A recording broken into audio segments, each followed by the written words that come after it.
Craig's thumb hovered over the send button, a smirk playing on his lips as he typed to his buddy.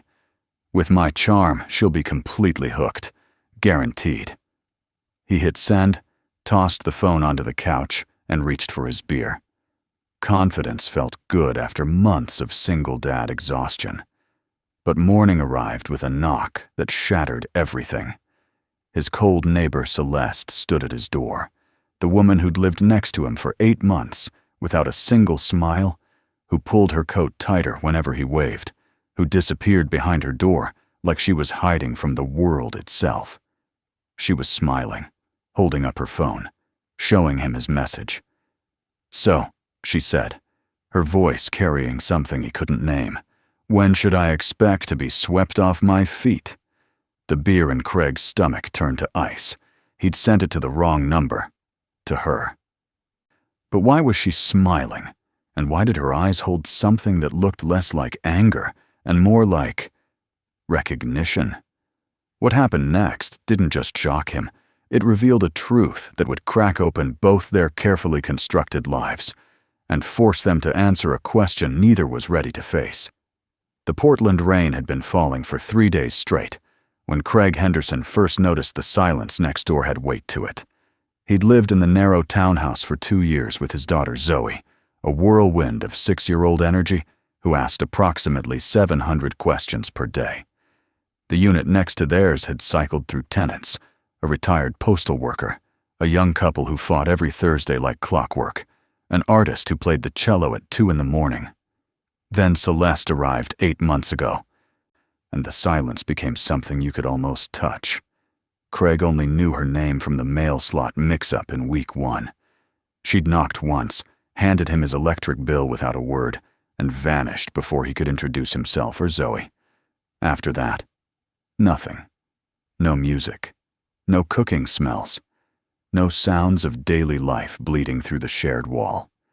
Just the occasional click of her door lock at odd hours. 3 in the morning, 5 in the afternoon, 10 at night. No pattern Craig could figure out. Zoe had taken to calling her the Ghost Lady, which Craig discouraged, even though the nickname felt uncomfortably accurate. The woman wore oversized coats even in summer, leather gloves year-round. She pulled the brim of her hat low when she passed him in the narrow hallway between their front steps. Her face always angled away like she was dodging an invisible camera. "Maybe she's famous," his buddy Derek had joked over beers last month. "Like witness protection or something." Craig had laughed it off, but the thought stuck. There was something deliberate about Celeste's isolation, not the accidental loneliness of someone who'd lost connection, but the purposeful removal of someone who needed to disappear. The way she positioned herself at the far end of the mailboxes when he approached, the way her shoulders tensed when Zoe's laughter carried through the walls, the way she'd installed a security camera above her door within 48 hours of moving in, angled to capture anyone approaching from either direction. Craig told himself it wasn't his business. He had enough on his plate.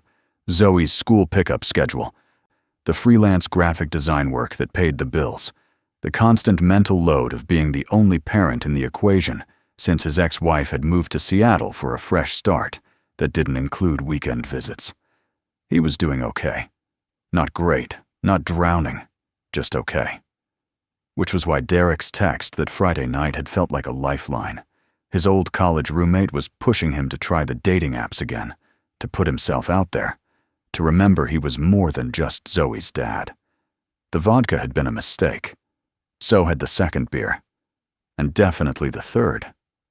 Craig remembered typing the message to Derek, something cocky and ridiculous about his irresistible charm and guaranteed success.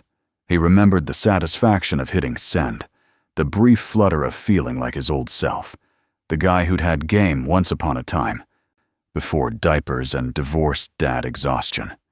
He remembered collapsing onto the couch, phone sliding from his hand, Zoe's baby monitor humming its quiet static from the coffee table. He did not remember grabbing his phone again at some point in his half-sleep and sending the message to the wrong contact. But the knock on his door the next morning confirmed he definitely had. Craig opened it in yesterday's t-shirt and pajama pants, his mouth tasting like regret and cheap beer, his eyes struggling against the gray morning light. And there she was, Celeste, standing on his doorstep, smiling. The shock of that smile was almost bigger than the shock of seeing her at his door at all.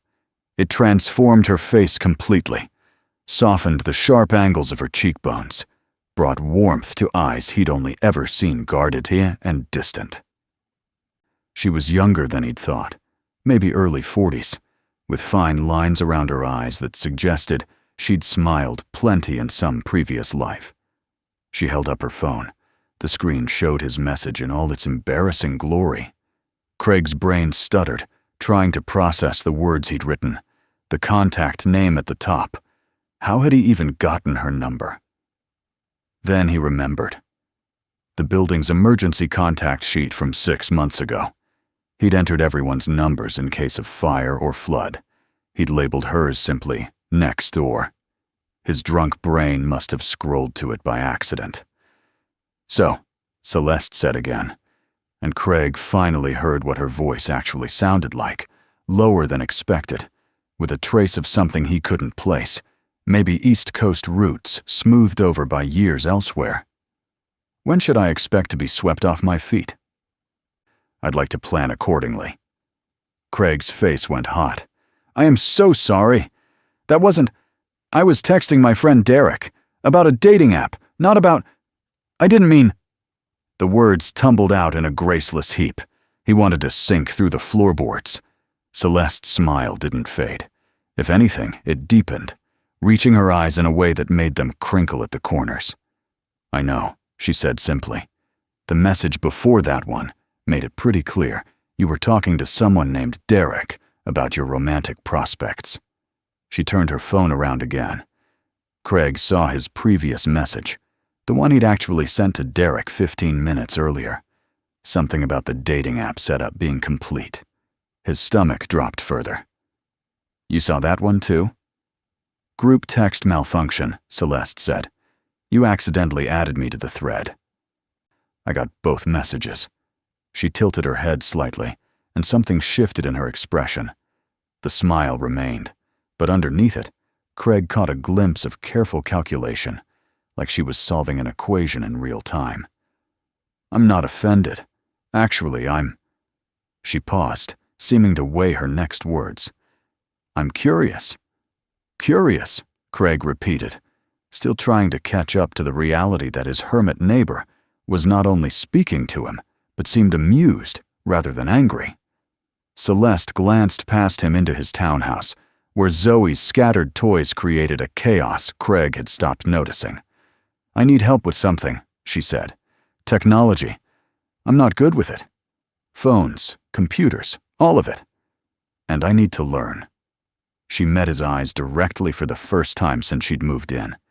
"You do graphic design, right?" "I've seen you working through the window. You know your way around technology." Craig blinked. She'd noticed him working? He'd assumed she never looked his direction at all. "Yeah, I mean, I'm decent with software, and... Wait, you want me to teach you?" The whole conversation felt surreal, like he'd woken up in the wrong timeline. Celeste nodded. Compensation for the unwanted flirtation, even if it was accidental. "You help me figure out technology, and I'll forgive the mortifying text message. Deal?" There was something off about the request, something that didn't quite track. Celeste stood there, in her usual armor of oversized coat and gloves, asking for help with technology like someone's grandmother, but her eyes held sharp intelligence, the kind of intelligence that didn't struggle with smartphones. Craig's instinct told him this was about something else entirely, something he couldn't see yet. But Zoe chose that moment to appear at his elbow in her unicorn pajamas, blinking sleepily up at the stranger in their doorway. "Who's that, Daddy?" she asked, her voice small with morning grogginess. And Craig watched something crack in Celeste's carefully maintained composure. The woman's eyes fixed on Zoe with an intensity that made Craig want to step between them, protective instinct flaring. But it wasn't threat he saw in Celeste's expression. It was pain. Raw and deep, and quickly shuddered away. "A neighbor," Craig said, his hand finding Zoe's shoulder. "She needs help with her computer." Zoe perked up immediately, ever helpful. "Daddy's really good with computers. He fixed my tablet 3 times. Celeste's smile returned. But it looked different now, more fragile, like glass stretched too thin. "Then I'm in good hands," she said softly. Her gaze lingered on Zoe for another heartbeat before she pulled it away with visible effort. "Tomorrow evening? 7 o'clock? I'll provide dinner." Craig found himself nodding before his brain caught up. "Sure, yeah. 7 works." Celeste was already turning away, retreating toward her door with that same quick efficiency she always moved with, like staying still too long might let something catch up to her. But she paused at her threshold, glancing back over her shoulder. "Craig?" He started at the sound of his name in her mouth. He hadn't told her his name. The emergency contact sheet. She'd paid more attention than he'd realized. "Thank you," she said. And then she was gone, her door clicking shut with finality. Zoe tugged his shirt. "Is the ghost lady gonna be our friend now?" Craig stared at the closed door, at the security camera blinking its small red light above it. "I don't know, sweetheart," he said honestly. "I really don't know." The next evening arrived faster than Craig expected, his day consumed by Zoe's weekend activities and a client deadline that pushed right up against 6:30. He knocked on Celeste's door at 7:05, Zoe bouncing beside him despite his suggestion she stay home. "I want to see the ghost lady's house," she'd insisted, and Craig hadn't had the energy to argue. Celeste opened the door in jeans and a simple sweater, the first time Craig had seen her without the coat. She looked almost normal, except for the gloves still covering her hands and the way her eyes immediately tracked to the corners of the hallway before settling on them. "Hope it's okay I brought Zoe," Craig said. "Babysitter canceled." It was a lie. He'd never called a babysitter, but something about this whole situation made him want backup, even if that backup was a 6-year-old with no filter. Celeste's face did that thing again, the brief flash of pain quickly smoothed away. "Of course," she said, stepping aside. "Come in." The townhouse layout mirrored Craig's exactly, but that's where the similarity ended. His place looked like a family lived there. Crayon drawings on the fridge, dishes in the sink, life happening in every corner. Celeste's looked like a hotel room occupied by someone passing through. Minimal furniture. No photos. No personal items visible except a laptop on the kitchen counter and a stack of books by the window. Everything in shades of gray and white. Sterile. Temporary. But Craig's trained eye caught the details that didn't fit. The laptop was high-end, probably $4,000. The books were first editions. He could see the dust jackets from here. The security system panel by the door was commercial grade, the kind businesses used. And mounted in the corner, barely visible, was a camera pointing at the door. Zoe had no such observational restraint. "Why don't you have any pictures?" she asked immediately, her voice carrying through the sparse space. Celeste moved to the kitchen, pulling out a container of pasta. "I travel light," she said simply. "Do you like marinara sauce?" Zoe nodded enthusiastically, already distracted by the promise of food. But Craig stayed focused on Celeste's hands as she served the pasta. She kept the gloves on, manipulating the serving spoon with practiced ease. When she caught him looking, she said nothing, just met his eyes with a silent challenge. "Don't ask." Dinner was surprisingly easy. Zoe chattered about school, her teacher, the boy who ate glue, the hamster who escaped last week. Celeste listened with what seemed like genuine interest, asking follow-up questions that made Zoe beam. Craig watched the interaction, trying to reconcile the warm woman across from him with the ghost who'd avoided them for 8 months. She was good with kids, knew how to engage without condescending, how to make Zoe feel heard. That skill didn't come from nowhere. After dinner, Craig pulled out the laptop while Zoe sprawled on the floor with her coloring book. "So," he said, opening the computer. "What specifically do you need help with?" Celeste sat beside him, close enough that he could smell her shampoo. Something clean and simple, like mint. "Everything," she said. "Email, social media, basic internet navigation. Pretend I've never used a computer before." It was absurd. The laptop she'd handed him had multiple browser windows already open, complex spreadsheets running in the background, encrypted files on the desktop. This woman knew her way around technology better than he did.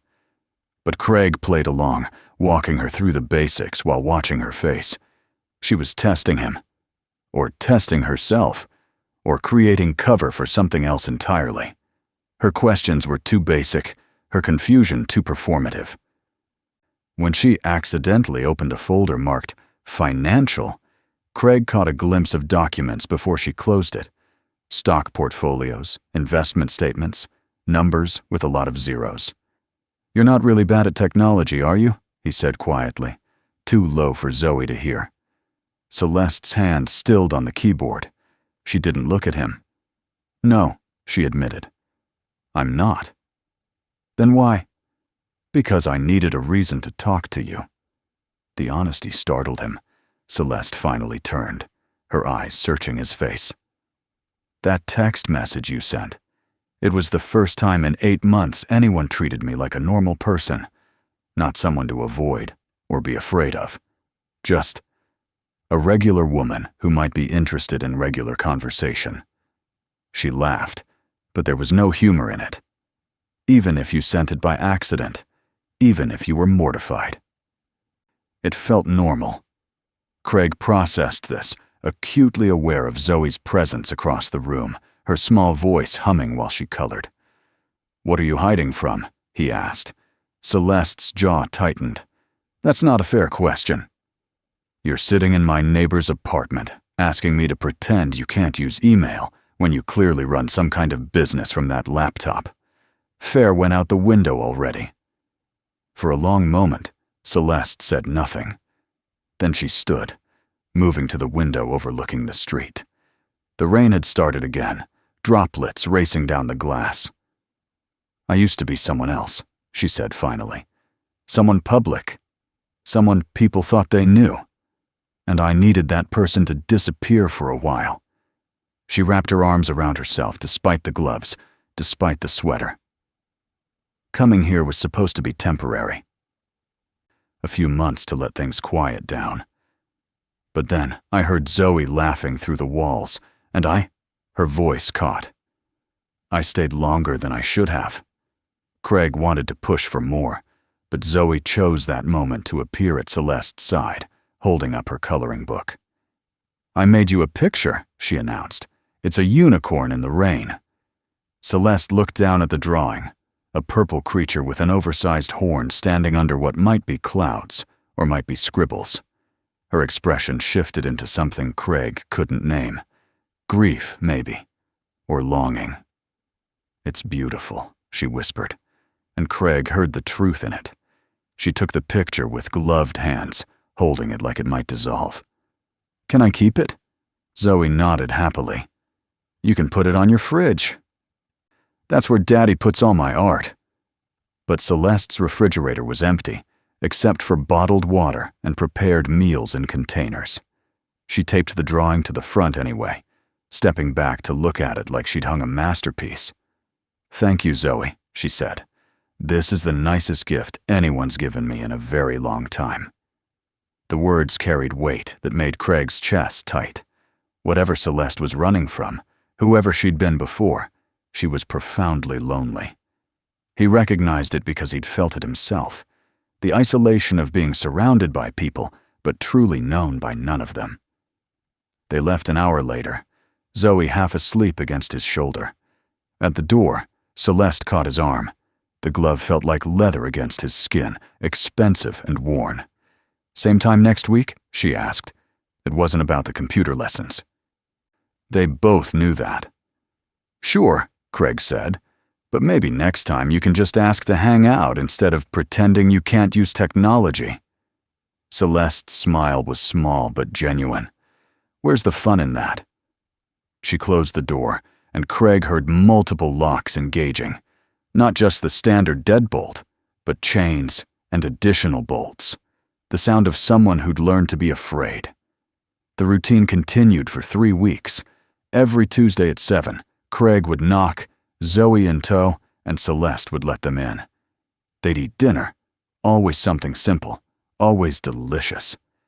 Then Craig would sit at the laptop while Celeste asked questions she already knew the answers to, and Zoe would color or play with the small collection of toys that had mysteriously appeared in the corner by week 2. Craig learned things in pieces. Celeste was vegetarian.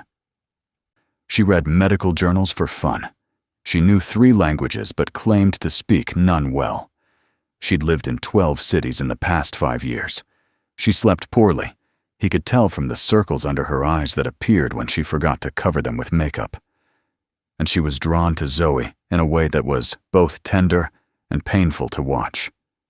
On the 4th Tuesday, Zoe scraped her knee on the sidewalk before they knocked.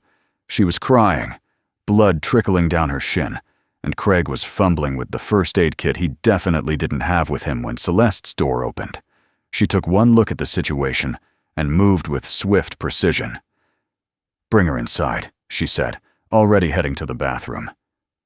By the time Craig carried Zoe in, Celeste had assembled supplies that went way beyond basic Band-Aids: antiseptic wipes, gauze, medical tape, even topical anesthetic. "This will sting for just a second," she told Zoe gently, cleaning the wound with practiced efficiency. "But then I'll put magic cream on it, and the hurt will go away." Her technique was professional. Not just someone who'd taken a first aid class, but someone who'd done this many times before. She kept up a steady stream of gentle chatter, distracting Zoe while her hands worked quickly. Within minutes, the knee was cleaned, treated, and bandaged properly. "You're really good at that," Craig said, watching her. Celeste disposed of the bloody wipes, still wearing her gloves. "I used to—" She stopped. "I worked with kids once." "As a doctor?" She hesitated too long. "Something like that." It was another piece that didn't fit. The medical knowledge, the expensive laptop, the first edition books, the fear. Craig was starting to see the outline of something bigger, but the full picture stayed frustratingly out of reach. That night, after Zoe was asleep, he did something he'd been avoiding. He Googled Celeste. Just her first name and Portland weren't enough, so he tried variations. Celeste Technology, Celeste Medical, Celeste CEO. That's when he found it.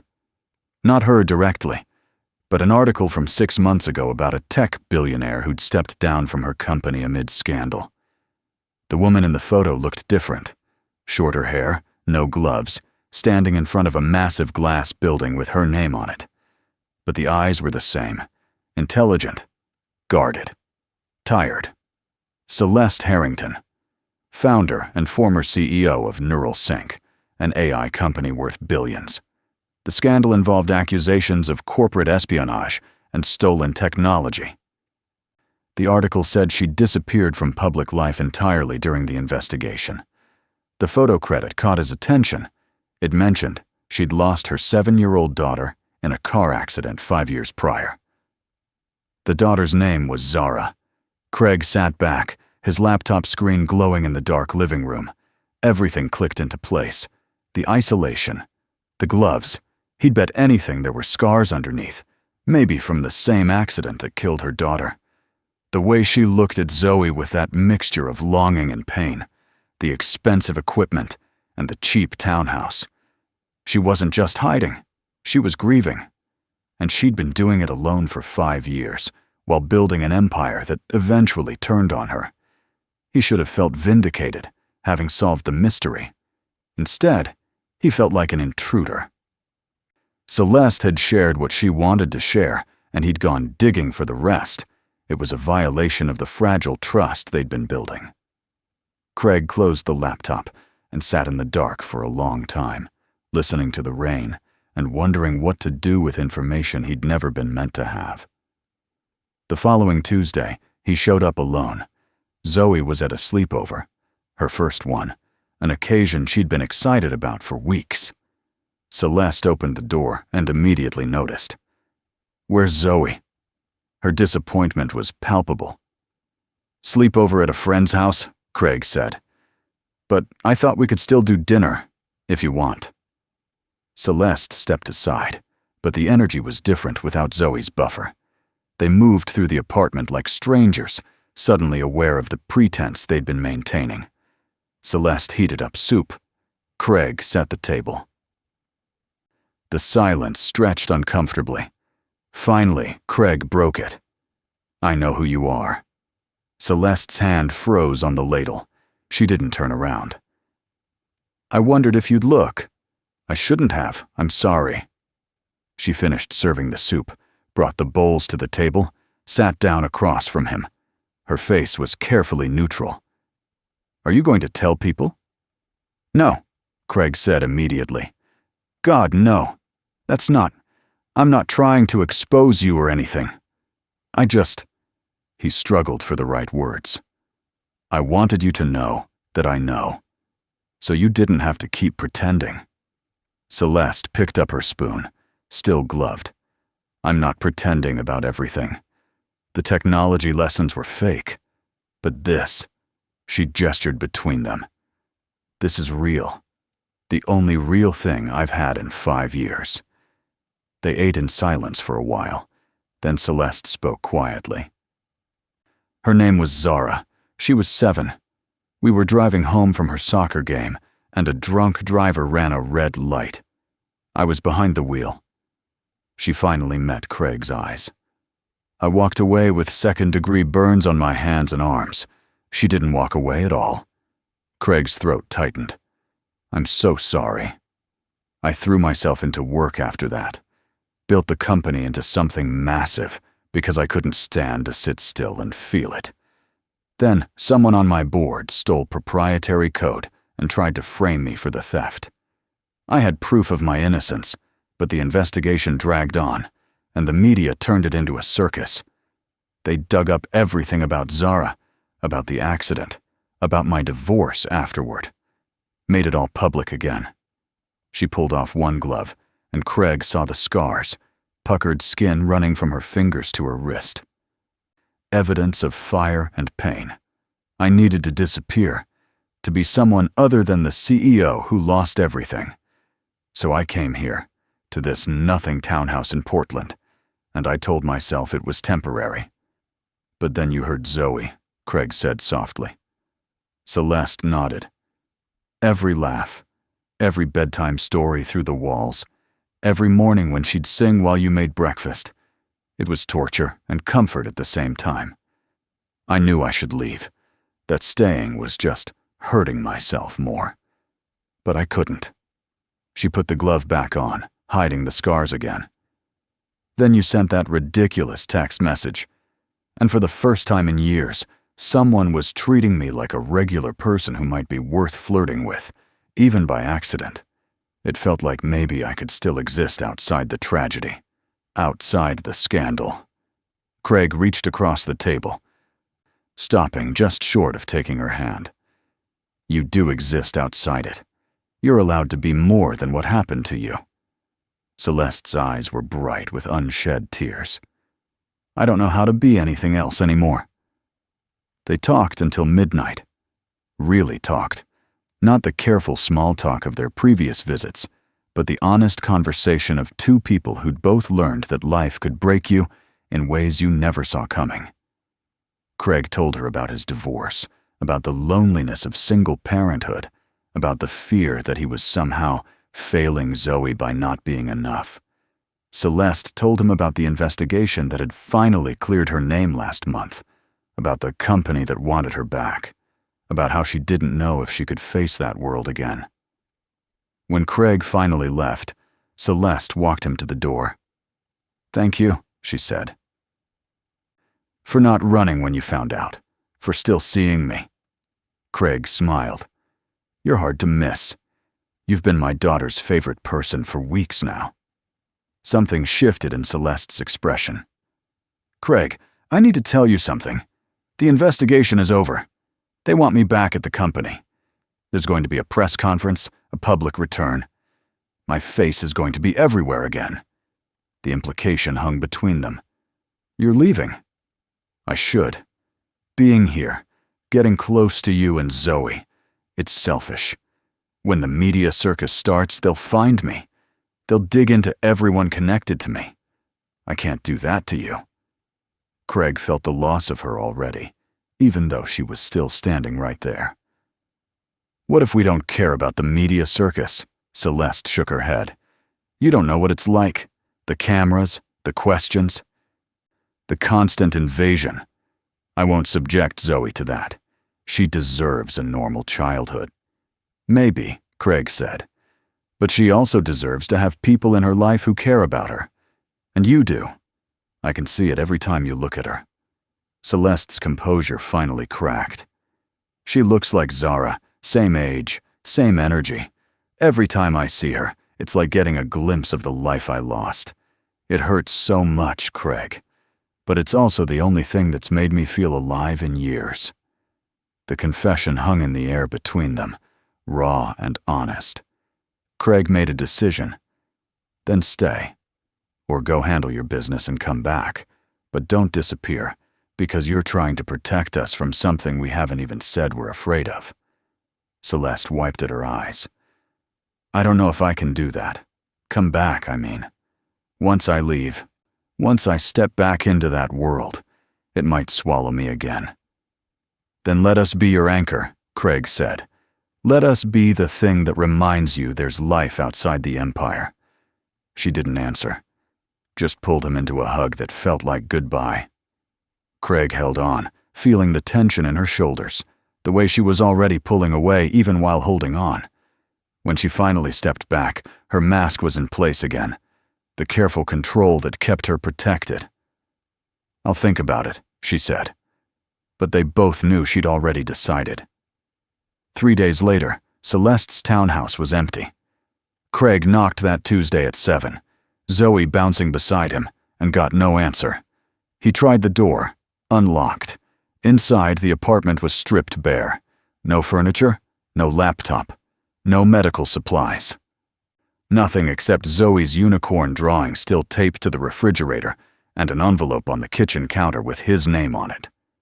Craig opened it while Zoe explored the empty rooms, her voice echoing. The letter was handwritten on expensive stationery. "Craig, I'm sorry for leaving like this. I'm not brave enough to say goodbye to Zoe's face. I'd never be able to walk away if I had to see her cry. The press conference is in 3 days. By the time you read this, I'll be back in San Francisco, stepping back into a life that doesn't feel like mine anymore. But it's the life I built, and I owe it to everyone who believed in me to see it through. I can't promise I'll come back. The world I'm returning to doesn't allow for quiet Tuesday dinners and coloring books. It demands everything. And I'm not sure there will be anything left of me to give to anyone else. But I want you to know that these past few weeks have been the happiest I've been since I lost Zara. You and Zoe gave me something I thought was gone forever, the feeling of being part of a family, even temporarily. Thank you for the accidental text message. Thank you for seeing me as more than a ghost. Thank you for letting me love your daughter, even when it hurt. Take care of each other. C. At the bottom was a phone number and a single line. If you ever need anything, and I mean anything, call. Craig folded the letter carefully, sliding it into his pocket as Zoe returned. "Where did the ghost lady go?" she asked, her voice small in the empty space. Craig knelt down, pulling her into a hug. "She had to go back to work, sweetheart." She had important things to take care of. Zoe's lower lip trembled. But she didn't say goodbye. "I know. I think it was too hard for her. You became really special to her, Zoe. Sometimes when people care a lot, leaving is harder." Zoe was quiet for a moment, processing. Then she pulled away and ran to the refrigerator, carefully peeling off her drawing. "We have to keep this safe for her," she announced, "for when she comes back." Craig didn't have the heart to tell her Celeste probably wouldn't come back. Instead, he took the drawing and carried his daughter home, listening to her chatter about all the things she wanted to show Celeste when she returned. Her new spelling test, the tooth she'd lost, the story she'd written at school. The faith of a 6-year-old that good people always came back. The press conference aired 2 days later. Craig watched it on his laptop after putting Zoe to bed, unable to help himself. Celeste stood at a podium in front of a massive Neural Sync logo, wearing a sharp suit and looking every inch the CEO she'd been before. Her hair was different, professionally styled. Her gloves were gone, the scars on her hands visible for the cameras. She spoke about the investigation, about the exoneration, about her plans to lead the company into a new era of ethical AI development. She was confident, articulate, completely in control, and absolutely miserable. Craig could see it in the tightness around her eyes, the way her smile never quite reached them. She was performing, playing the role people expected, and it was draining her in real time. Then came the questions. A reporter asked about her personal life, about how she'd spent the past 6 months. Celeste's prepared answer was smooth. She'd taken time for reflection and healing, used the space to reconnect with what mattered. But then another reporter pushed further, asking if she'd finally moved past the tragedy of losing her daughter. The room went silent. Celeste's hands gripped the podium, knuckles white. When she spoke, her voice was different, not the corporate polish, but something raw and real. "I'll never move past losing Zara," she said. "She was my whole world, and she's gone. But I've learned something in these past months. I've learned that grief doesn't mean you stop living. It means you carry the loss with you, while still finding moments of joy, still connecting with people, still allowing yourself to care about new things without dishonoring what you've lost." She paused, and Craig saw her eyes find someone off camera, maybe a colleague, maybe no one. "I met people recently who reminded me what it feels like to be seen as a whole person, not just a tragedy or a headline. They taught me that it's possible to build something new without erasing what came before, and I want to bring that philosophy to Neural Sync, the idea that we can innovate and grow while still honoring our foundation and our values." The rest of the press conference was standard corporate speak, but Craig replayed that moment over and over. She'd been talking about him, about Zoe, about the tiny pocket of normal they'd created together. It wasn't nothing. Even if she never came back, it had mattered. Weeks passed, then months. Zoe stopped asking about Celeste every day, though she still kept the unicorn drawing on her wall. Craig went back to his routine. Work, school pickup, bedtime stories, repeat. The townhouse next door stayed empty, a "for rent" sign eventually appearing in the window. Life moved forward the way it always did, filling the spaces lost left behind with new routines and small moments. But Craig kept Celeste's letter in his desk drawer, the phone number memorized, even though he never called. What would he even say? "Come back to our quiet life. Give up your billion-dollar company?" It was absurd. She'd returned to her world, and he'd stayed in his, and that was how these things went. Then one Saturday in late spring, 6 months after Celeste had left, Craig's phone rang with an unknown number. He almost didn't answer, but something made him pick up. "Hello." "Craig, it's Celeste." Her voice was quieter than he remembered, less certain. "I know I have no right to call after disappearing like that, but I need to tell you something." Craig's heart kicked up. "Are you okay?" "I'm at a charity gala in Portland. Neural Sync is a sponsor. I've been standing here for an hour listening to people talk about corporate responsibility and giving back, and all I can think about is how hollow it all feels." She laughed, but it sounded broken. "I'm successful again. Vindicated. Everything I thought I wanted. And I've never been more miserable. Craig stepped out onto his back deck, needing air. What are you saying? I'm saying I made a mistake, leaving, choosing this world over. She trailed off. Over what you and Zoe offered me. I thought I needed the company, the validation, the redemption. But it's not redemption if you're just going back to the thing that destroyed you in the first place. Craig gripped the phone tighter. Celeste, I know I can't just show up and expect everything to go back to how it was. I know I hurt Zoe by leaving. I hurt you. But I'm standing in this ballroom wearing a dress that costs more than your rent, surrounded by people who only see what I can do for them. And all I want is to be back in that empty townhouse eating pasta with a 6-year-old who gives me her artwork. The longing in her voice was palpable. Craig closed his eyes, letting himself feel the hope he'd been suppressing for months. The gala, he said. Where is it? She gave him the address, a high-end hotel downtown. Why? Because I think you need to finish what you started there. You need to give your speech or accept your award or whatever you're supposed to do. Show them you're not running away again. Craig checked the time. And then, if you want, come to our place tomorrow. For breakfast. Zoe's been saving things to show you. Celeste was quiet for a long moment. You'd let me back in? After I left like that? You were protecting us, Craig said. In a misguided way, but I understand it. And Celeste? You're allowed to choose a different life. You're allowed to walk away from the Empire if it's killing you. You've already proved everything you needed to prove. He heard her breath catch. I don't know how to do that. Walk away, I mean.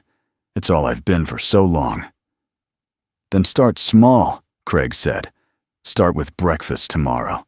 See how it feels, and we'll figure out the rest together. The next morning, Craig was up early, making pancakes, while Zoe set the table with the care of someone preparing for royalty. Is Miss Celeste really coming? She asked for the 5th time. She said she'd try, sweetheart. But if she doesn't make it... The doorbell rang. Zoe shrieked and ran for the door. Craig following more slowly, his heart hammering. He opened it to find Celeste, standing on his doorstep in jeans and a simple sweater. No gloves, her scarred hands visible and trembling slightly. She looked terrified and hopeful in equal measure. Hi, she said. I brought bagels. I didn't know if pancakes were... Zoe launched herself at Celeste's legs, wrapping around her in a fierce hug. You came back. Daddy said you might not, but you did. Celeste dropped the bag of bagels, her hands coming up to rest gently on Zoe's back. Her eyes met Craig's over his daughter's head, wet with tears. I came back, she said softly. If you'll have me. Craig smiled, stepping aside to let her in. We've got a spot at the table. It's been waiting. They ate breakfast together, pancakes and bagels, a chaotic mix that made Zoe laugh. Celeste was different than she'd been before. Lighter, like she'd set down a weight she'd been carrying. She told them about the gala, about the speech she'd given that made half the board nervous because she'd talked more about work-life balance and mental health than profit margins. She told them about the decision she'd made in the middle of the night, alone in her hotel room, staring at the city lights. I'm stepping back from the CEO role, she said. Not disappearing again. I'm staying on the board, keeping my shares. But I'm letting someone else run the day-to-day operations. Someone who actually wants the pressure and the spotlight. She looked down at her coffee. I built neural sync to prove I could still accomplish something after losing Zara, but it was never about the company. It was about outrunning grief, and I can't run anymore. I don't want to. Zoe, who'd been only half listening while she drowned her pancakes in syrup, suddenly looked up. Are you gonna live next door again? Celeste glanced at Craig, uncertain. I don't know. The townhouse is rented now, but I'm looking for a place in the area, close by, if that's okay. Craig's hand found hers across the table, scarred skin under his palm. It's more than okay. They spent the day together, a trip to the park, lunch at Zoe's favorite pizza place, an afternoon of board games in Craig's living room. It was simple. Normal. Exactly what Celeste had been missing, and exactly what Craig hadn't realized he'd needed. Someone who saw him as more than just Zoe's dad, who understood loss but wasn't defined by it, who chose them even when she had a billion other options. That evening, after Zoe was in bed, Celeste and Craig sat on his back deck watching the stars emerge. "I'm scared," Celeste admitted, "that I'll mess this up, that I don't know how to do normal after so many years of chaos." Craig leaned back in his chair. "Nobody knows how to do normal. We're all just figuring it out as we go." He turned to look at her. "But here's what I know. You make Zoe light up in a way I haven't seen since before the divorce. You make me remember that I'm allowed to want things for myself, not just for her. And that accidental text message? Best mistake I ever made." Celeste laughed, real and unguarded. "You know what's funny? I saved your message, the embarrassing one about being charming and irresistible. You didn't. I did.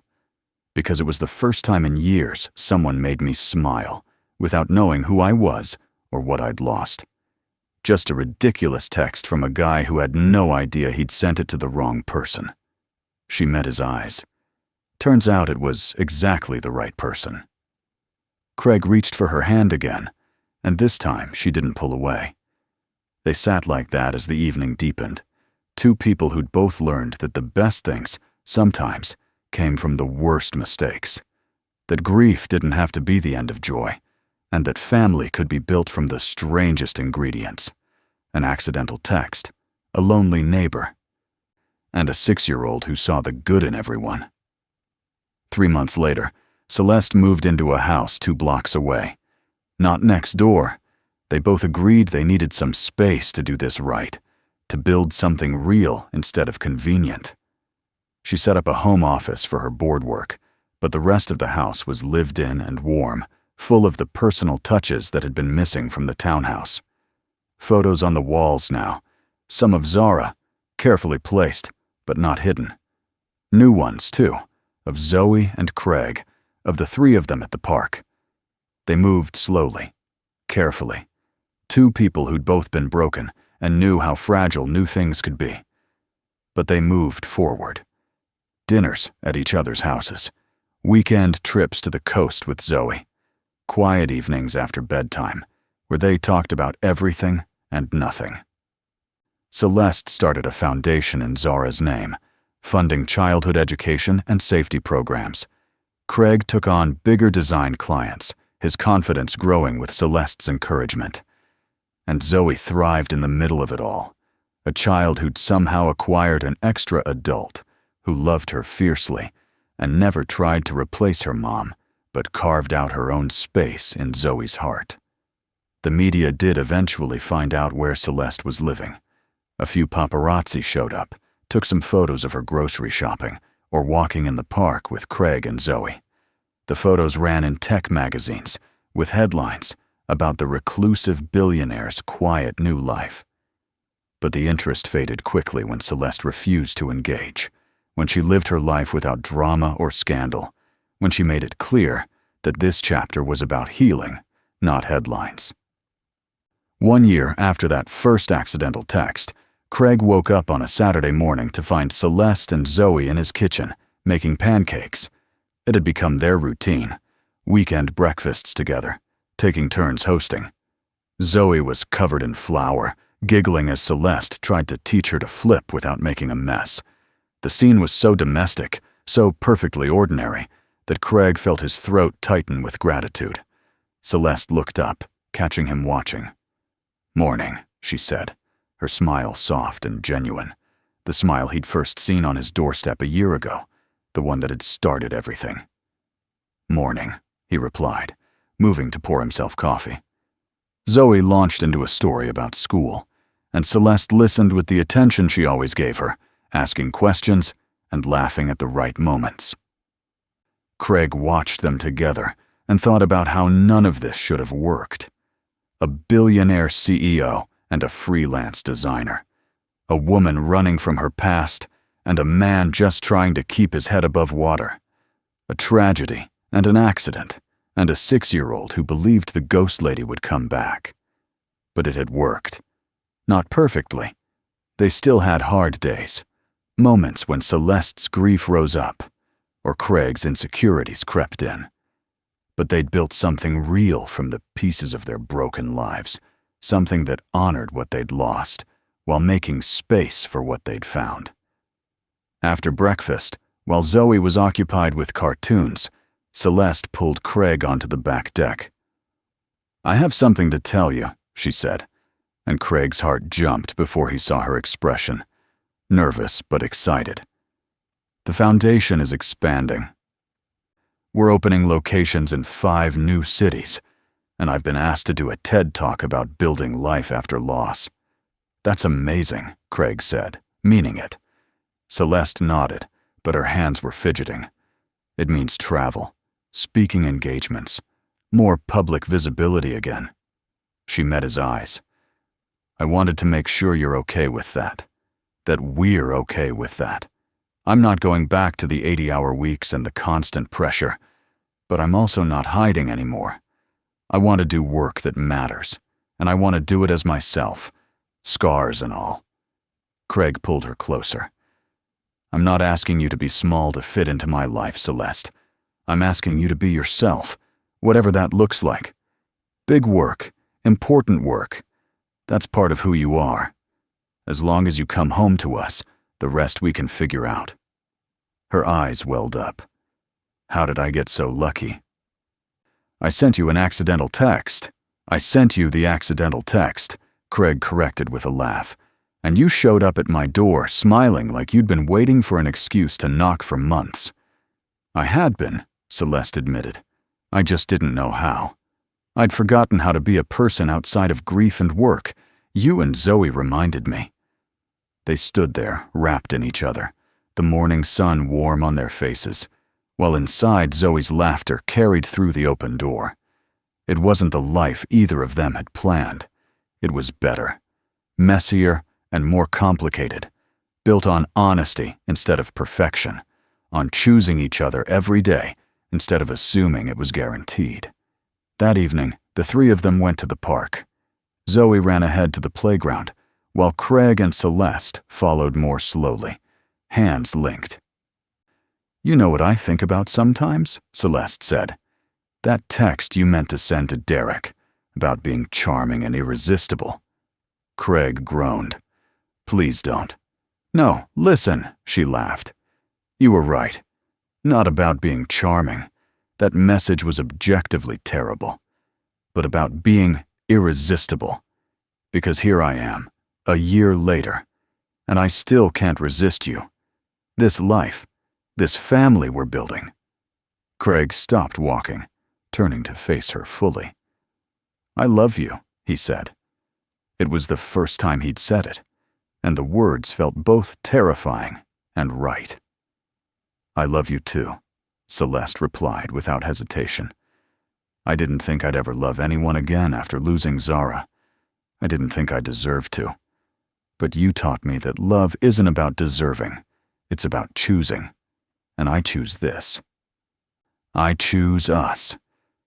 They kissed while Zoe pretended not to watch from the monkey bars, and the future stretched out before them, uncertain but hopeful, complicated but worth it, built on the foundation of an accidental text message and a knock on the door. Proof that sometimes the best things in life come from the mistakes we never meant to make, and that the people we're meant to find will somehow find us anyway, even through wrong numbers and mortifying messages, and 8 months of living next door in careful silence. Because in the end, it wasn't the text message that mattered. It was what they chose to do with the chance it created, the courage to knock on the door, the willingness to be seen, the faith that broken people could build something beautiful together if they were just brave enough to try. And as they walked home that evening, Zoe between them holding both their hands, Craig thought about how far they'd all come, from ghost lady and overwhelmed single dad to something that felt like family. Not perfect, not without pain or complication, but real. And maybe that's all any of them had ever needed. Permission to be real, scars and all, and someone who chose to love them anyway. The text message had been an accident, but this life they were building together, was the most intentional thing any of them had ever done.